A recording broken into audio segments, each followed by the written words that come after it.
Alors évidemment, pour ce monsieur, qui est un monsieur très distingué, c'est quand même très très vulgaire tout ça. Et dans sa voyance, c'est apparu. Et c'est apparu de manière très drôle. Et il a écrit le texte suivant, puisque je me suis contentée donc de faire passer cette image avec suffisamment d'espace blanc à côté pour qu'il puisse écrire ce qu'il ressentait. Il a écrit « Cette femme est très forte physiquement. Elle est en gros surpoids. Quelle autorité, quel caractère. Elle dirige à quoi? À des batteries de casseroles. Vous vous rendez compte qu'il emploie quand même le terme batterie de casseroles et qu'elle dirigeait une société d'électroménager, hein, bon, qui vendait à des restaurants, puisque c'était du demi-gros. Elle m'énerve avec son air dur et pincé. Elle veut tout régenter, tout commander. Mon Dieu, quel manque de finesse. » Un autre monsieur qui était à côté est un monsieur qui a été libraire et bibliothécaire, qui était communiste, elle est encore, et a une, je dirais, bon, une vision extrêmement humaniste de la vie. Et d'abord, il a été capable de faire quelque chose de remarquable, c'est qu'il a écrit sur sa copie « Morte à Nice ». Et ma grand-mère est morte à Nice. Ça fait partie quand même des fleurons de l'année. Hein, voilà. Ça s'est passé devant tout le monde, et je peux le prouver, hein, parce que si au pire j'irai chercher l'acte de décès, mais elle est bien morte à Nice. Et lui, il l'a senti comme il l'aurait senti dans sa vie, les communistes. C'est un homme extrêmement, par ailleurs très impliqué dans le social. Ma marraine, elle était tout sauf fasciste, mais c'était une vraie gaulliste. Et c'était aussi une femme de droite, catholique, qui allait à la messe le matin. Et lui, il l'a décrit comme une espèce de collaboratrice. Il dit quelle raideur fasciste, quelle intolérance. Alors, les deux ont senti son très fort caractère. L'un l'a situé comme une espèce de mégère, mégère grosse physiquement, parce qu'elle était en effet forte physiquement, mais c'était pas une mégère, il ne faut quand même pas exagérer. Et l'autre a ressenti, je dirais, toute sa dimension droite catholique, quoi. On se lève à 6h le matin et puis on est pour la peine de mort. Bon. Et ce qui est extraordinaire, c'est j'ai envie de dire, c'est à quel point leur propre perception du monde jouait dans ce qu'ils ont été capables de voir. Parce que ce qui est très difficile dans la voyance, et c'est aussi pour ça que c'est si difficile à prouver, hein, puisque c'est la question de la preuve, c'est à quel point finalement on se retrouve avec un niveau d'interprétation qui évidemment, si on prend à la lettre ce que ce monsieur a écrit, c'est-à-dire que ma marraine était une collaboratrice, c'est pas vrai, parce que ma marraine était gaulliste. Bon, donc on va dire que c'est un échec. Bien. Maintenant, évidemment, c'est pour l'homme qu'il est lui et les réseaux dans lesquels il est, quelqu'un qui trouve que Monseigneur Lefebvre, finalement, il est sympathique.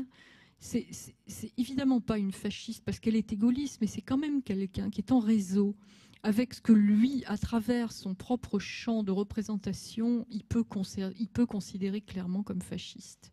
Vous voyez ?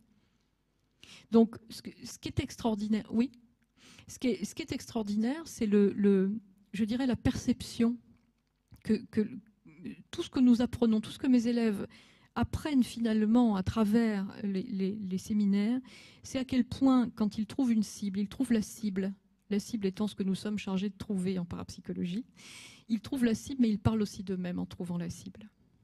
Et ce qui est formidable aussi, c'est de voir comme d'autres types de conscience sont capables de faire de la clairvoyance.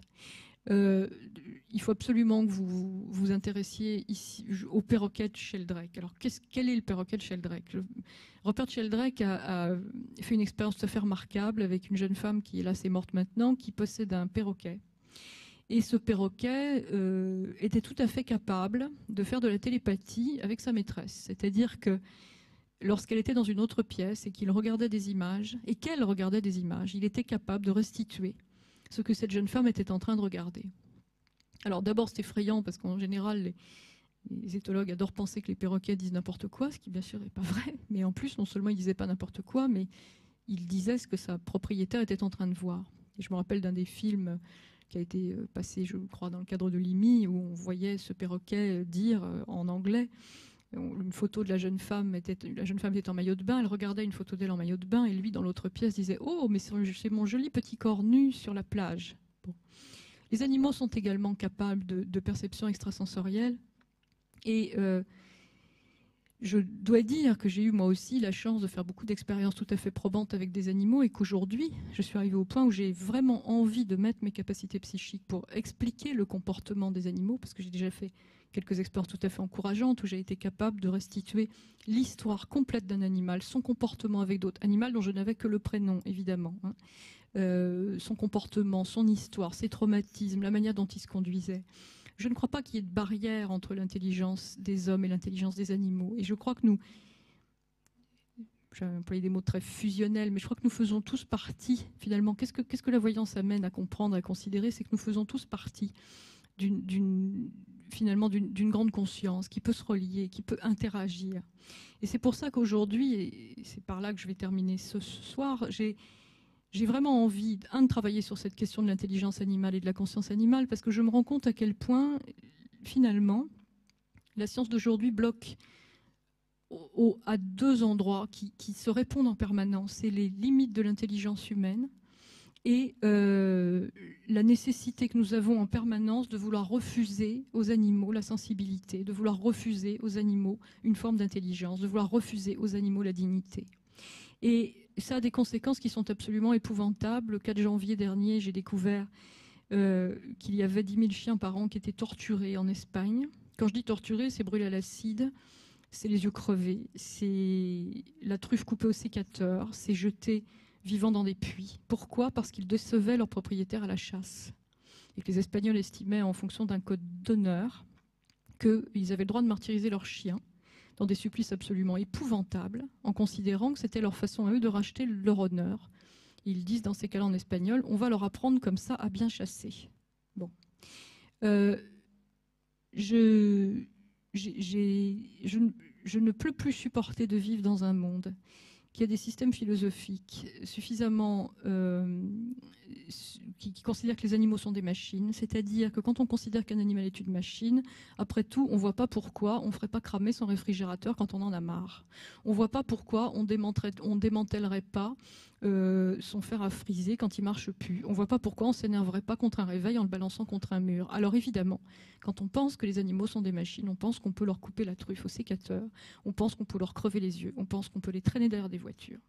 Et depuis le 4 janvier, je me bats sur ces questions et j'ai décidé, j'avais d'ailleurs organisé ma vie pour ça en donnant de plus en plus de temps, d'attaquer, si je puis dire, d'utiliser mes capacités psychiques déjà pour essayer de démontrer à quel point nous pouvons communiquer avec les animaux et nous pouvons interagir avec eux, mais également pour rejoindre, et c'est ce que j'ai commencé à faire avec beaucoup de bonheur et beaucoup de succès, des philosophes, des chercheurs, de manière à pouvoir progressivement changer la condition de l'animal dans notre culture. Parce que finalement, à moi, on me refuse la capacité de voir, alors que je vois. Et à vous, on vous la refuse aussi. C'est-à-dire qu'on refuse aux êtres humains une bonne partie de leur conscience, parce qu'on a décidé qu'on ne devait pas utiliser cette part de conscience. Et on refuse également aux animaux leur dignité, leur possibilité de ressentir. Et on se coupe en cela d'une richesse, d'une relation. Nous avons beaucoup plus besoin des animaux qu'ils ont besoin de nous. Et j'ai vraiment décidé, dans la deuxième partie de ma vie, de mettre toutes mes ressources psychiques pour eux et pour les aider. Et en attendant de pouvoir changer les choses philosophiquement, je terminerai cette conférence en vous présentant un de mes amis, qui est au fond de la salle. Joël, si tu peux me rejoindre, qui lui aussi est voyant, et avec lequel nous allons organiser pour aider ces refuges en Espagne qui sont débordés, avec lequel nous allons organiser un voyage le 6 avril prochain. Et nous avons déjà, parce que nous avons fait des appels, réussi à avoir en nature des couvertures, des médicaments, des antibiotiques, des bandages, des pansements, du matériel